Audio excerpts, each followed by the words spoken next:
All right. Welcome to another episode of Mr. K is Wrong, where I look at some of the Facebook posts from somebody I used to know back in my high school days, who I just call Mr. K to sort of protect his identity and whatnot. But, he's a person who was a Republican back when I knew him, but he's just gone further and further down the far right nonsense rabbit hole, as so many people have these days. And, in the past, I've looked at how he posted an anti Semitic meme, and I had a few former neo Nazis as a guest here, and they assessed, whether or not the anti Semitic meme was indeed Nazi esque, and they agreed that it was. So, interestingly, this episode is about one of Mr. K's Facebook posts that actually quotes Ben Shapiro, who is, of course, a famous right wing Jewish media personality. So it's a little bit fascinating to have somebody who was, posting a conspiracy theory about the Rothschilds, and now he's in league with Ben Shapiro, who is, a famous Jewish person. So it's not as crazy as it sounds. It's not as contradictory as it sounds.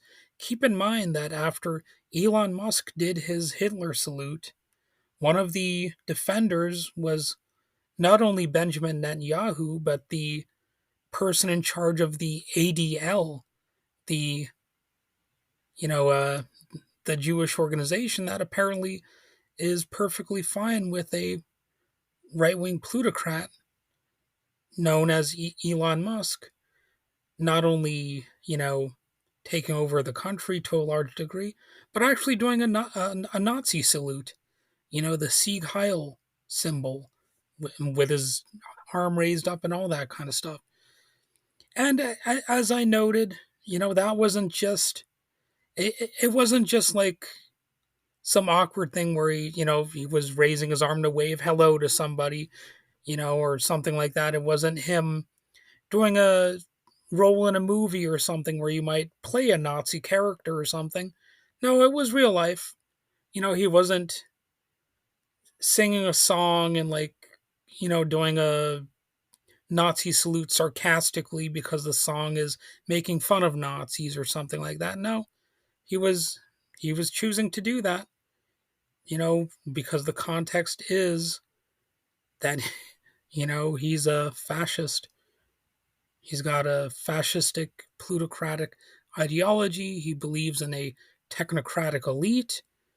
And I mean, who knows exactly what Elon's ideology is, but it's nothing good. It's nothing good for you or me.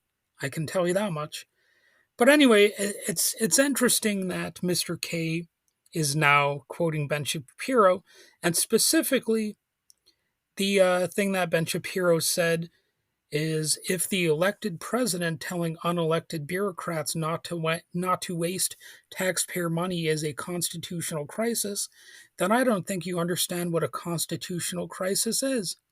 So that's Ben Shapiro, thinking he's smart and clever, because he speaks with confidence and all that kind of stuff. So it must mean he's factually correct. But let's look at this post and try to be objective here. And there's really a major type of irony that I think will be revealed as I try to bring his point to its true logical conclusion. Take it sort of to the max, if you will. So, from my perspective, Ben Shapiro's statement presents a misleading and oversimplified view of power dynamics within the state or within the government, whatever term you wish to use, the structure of the government. So let's break it down and, debunk it, because there's definitely some nonsense in what he said.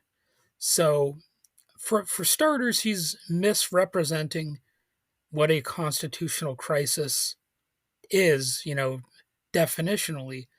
Shapiro frames the issue as a matter of unelected bureaucrats versus the elected president, suggesting that if the latter exercises authority over the former, there, there can be no constitutional crisis. So that's a vast oversimplification. A constitutional crisis arises when the fundamental framework of governance, separation of powers, checks and balances, or adherence to laws is threatened. That's when you have a constitutional crisis, not just when, you know, a person tries to challenge the president's authority in some way. If a president orders government officials to act against legal or constitutional constraints, that can trigger a crisis indeed. For example, if a president instructs executive agencies to ignore congressional spending directives, defy court orders, or bypass legal requirements, that undermines the constitutional order, regardless of whether those agencies are led by so-called unelected bureaucrats. That's really a cute way to try to discredit them, even though these so-called unelected bureaucrats are there legally. Shapiro's framing ignores the legal and procedural issues and the fact that these bureaucrats are indeed there legally. The government cannot just exist um, and be run solely by the president and the members of Congress, or the 50 senators. You know, you, you need people there to actually implement policies, and that includes so-called bureaucrats, and some of them happen to not be elected. I mean, you can argue against that if you want, but that alone is not, at least for people who care about what existing law says, that is not unconstitutional or anything like that. So we're getting into the myth of unelected bureaucrats as rogue actors. The idea that they're all you know inherently more nefarious than the president or Congress, or any of those types of people. So Shapiro implies that bureaucrats act independently, as if they are unaccountable. In reality, these officials are part of the executive branch and are bound by laws, regulations, and procedures. Their purpose is not to serve the whims of a single leader, but to uphold consistent governance, again under the US Constitution. And if you want to claim that this is not true, well, go ahead and plead your case, but you are going to be proven wrong by the basic facts, which include well-known, precedent, because this has been, I mean, how old is the government now? There have always been some sort of bureaucrats involved. If one of these people resists or presidential directives, it might be because those directives violate established laws or exceed executive authority. Or it might be just something that they cannot do. Maybe they themselves do not have the power to do it. You know what I mean? So taxpayer money and government waste is actually a bit of a distraction here. That's something that really shouldn't be missed. By framing this issue as not wasting taxpayer money, Shapiro appeals to fiscal conservatism, but this is often a distraction from the real issues. Government spending decisions are determined through democratic processes, including congressional budgeting and legal frameworks. If a president unilaterally disregards those processes, it isn't about stopping waste, it's about consolidating power. And that's what we're seeing here. So, I mean, here's one of the ironic things about what Shapiro is saying. At the core of his very argument is, the ultimate conclusion that all government is a crisis, which is actually kind of true. So, from my standpoint, the entire debate misses the larger issue, which is state power itself. Both elected officials and bureaucrats serve a hierarchical state apparatus that operates largely independently of the people's direct control. You know, I know that, at the state level, in individual states, you do have these ballot initiatives, which are a little bit more like direct control by the population. But aside from things like that, you could say, oh, these people do not adequately represent the interests of the American people or the people in a specific state, and therefore, you could spit venom at them and say, oh, they're all against against the people, and they're all whatever you want to say. They're wasting taxpayer money or any number of things.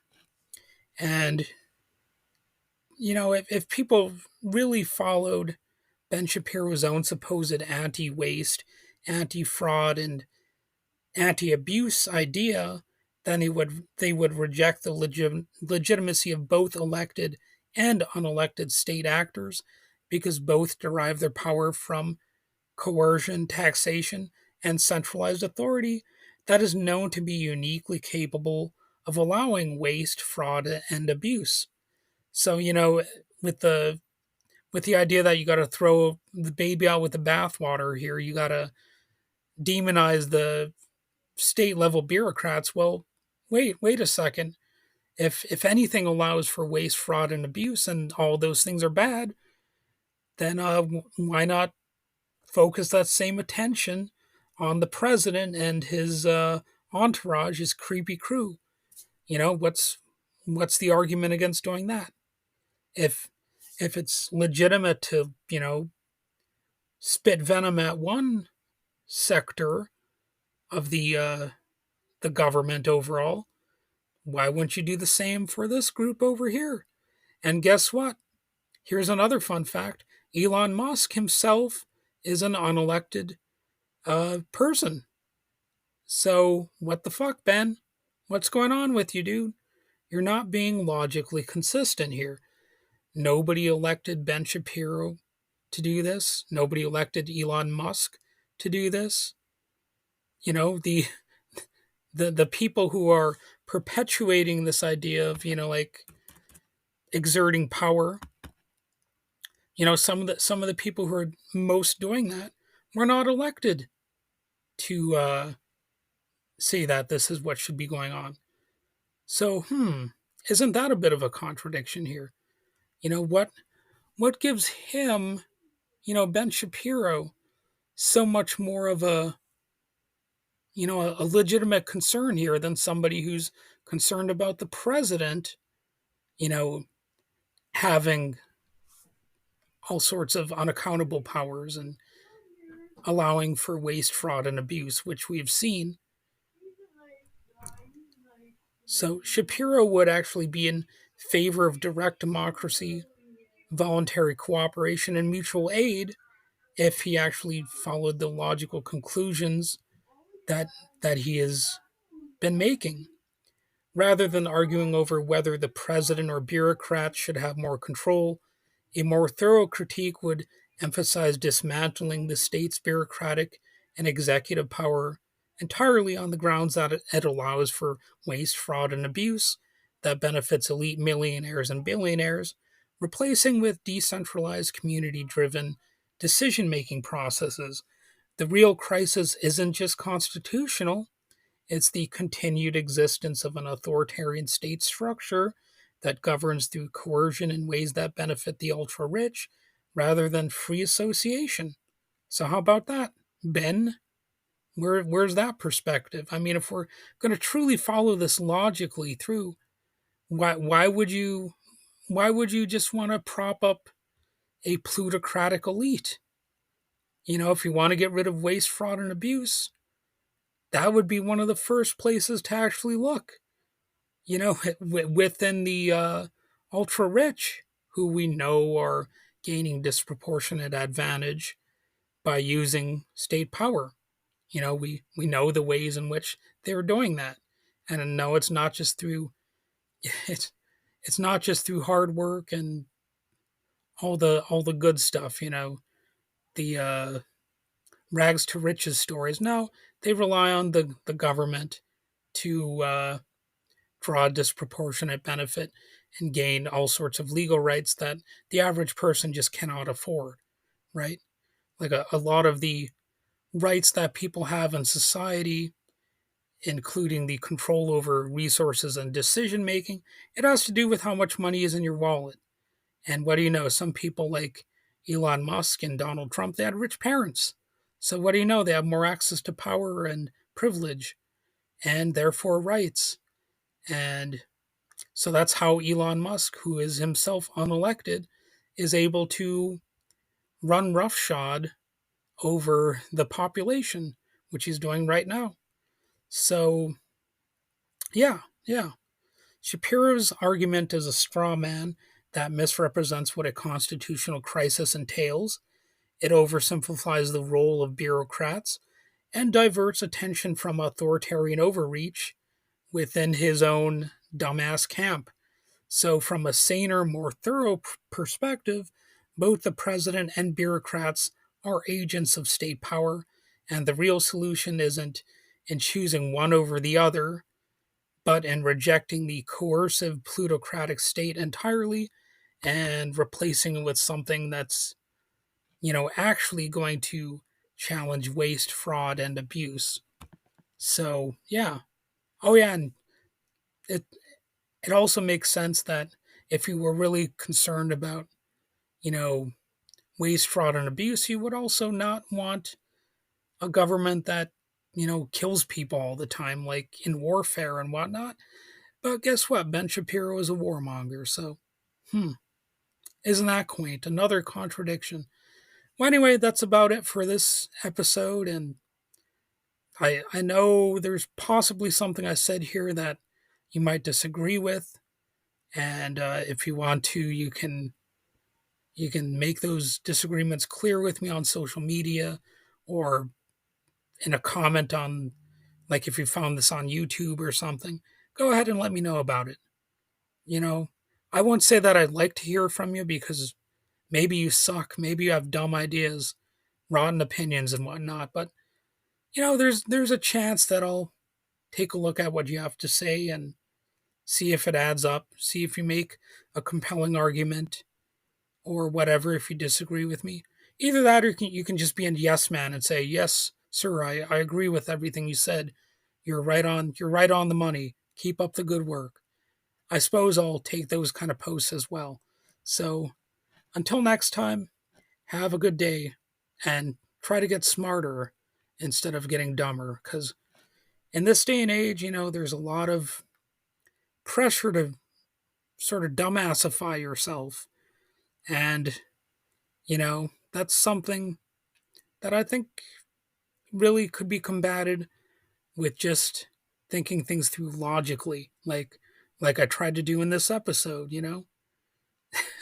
I think I think that if you're really concerned about waste, fraud, and abuse, you're not just going to let the president have a pass, or you're not going to just say, "Oh, let's let the richest man in the world suddenly take the reins and call all the shots." Like, that's not something you do if you're concerned about waste, fraud, and abuse. That's fucking dumb.